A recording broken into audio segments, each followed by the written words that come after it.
स्वागत आहे तुमचं आपल्या मिनी व्लॉग सिरीजमध्ये.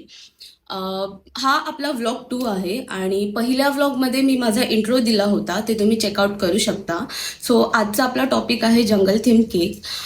हा केक आपल्या ज्या कस्टमरने दिला होता त्यांनी त्यांच्या बाळासाठी जंगल थीम सिलेक्ट केली होती त्याच्या पहिल्या वाढदिवसासाठी, आणि या केकचा रील मी आपल्या इन्स्टा पेजवर टाकला आहे, तो तुम्ही चेकआउट करू शकता. सो हा केक होता 5 किलोमध्ये आणि हा आहे केक इन्स्पो, जो मी त्यांना सजेस्ट केला होता आणि त्यांनी सिलेक्ट केला होता. सो आपण हा कसा बनवला तो आपण बघूया. कस्टमरनी या केकसाठी डच चॉकलेट फ्लेवर सिलेक्ट केला आहे आणि हा केक आपल्याला 5 किलोमध्ये बनवायचा आहे, जो 4 टियरचा असणार आहे. या केकसाठी मी 8 इंच, 6 इंच आणि 4 इंच असे टीन यूज केले आहेत. आणि यातला जो 3rd टियर असणार आहे तो त्यासाठी आपण ट्रान्सपरंट स्पेसर वापरणार आहोत.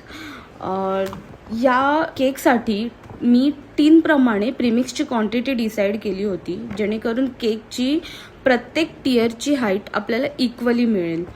सगळेच टियर मी आदल्या दिवशी क्रमकोट करून घेतले होते.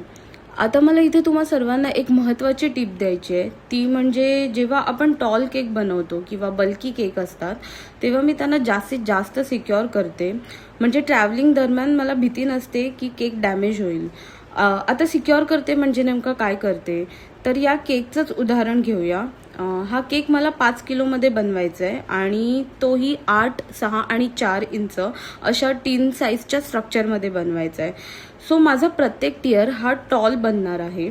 तर अशा वेळी मी काय करते, प्रत्येक टियरमध्ये मी डॉवेलचा वापर करते आणि ते मी क्रमकोट करतानाच केकमध्ये इन्सर्ट करते, सो दॅट आपल्याला केक जेव्हा ओव्हरनाईट सेट होणार आहे तेव्हा त्या डोवेलसोबतच सेट होईल आणि टॉल केक असूनसुद्धा तो ट्रॅव्हलिंगच्या वेळी जरा पण हलणार नाही. सो मी प्रत्येक टियर मध्ये डॉवेलचा वापर केला आहे. ही होती माझी आजची टिप. ओव्हरनाईट फ्रीज झाल्यामुळे आता फिनिशिंग देणं सोपं झालं आहे. मी आता इथे थीमप्रमाणे तिन्ही टियरना फायनल कोट करून घेते. जंगल थीम असल्यामुळे मी फायनल कोटसाठी ग्रीन आणि ब्लू हे जेल कलर वापरते. हा केक मोठा असल्यामुळे मला एकाच व्हिडिओमध्ये हा केक कॅप्चर करणं पॉसिबल होत नाही आहे. सो हा केक मी कसा डेकोरेट केला, मेन म्हणजे हा केक मी कसा प्लेस केला आणि व्हेन्यूवर कसा डिलिव्हर केला, हे मी आपल्या पार्ट 2मध्ये एक्सप्लेन करणार आहे. सो नक्की पार्ट 2 पहा आणि थँक्यू सो मच. बाय.